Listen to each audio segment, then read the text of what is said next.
Assalamualaikum warahmatullahi wabarakatuh. Hari ini Jumat 6 September 2019, saya akan menyampaikan amanah 50 paket nasi dari EY, KIN dan PB PD Harapan. Untuk lebih lengkapnya, simak videonya dari awal hingga akhir.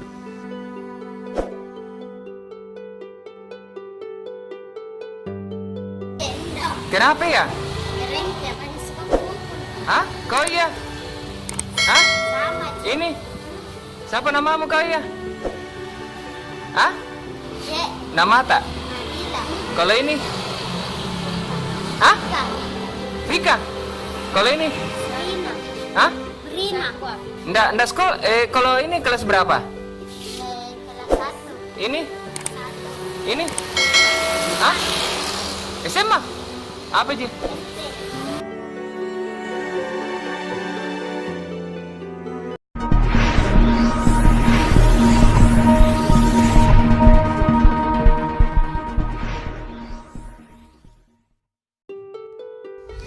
Dalam tiap kotak nasi yang kita berikan, ada kasih sayang dan perhatian untuk mereka.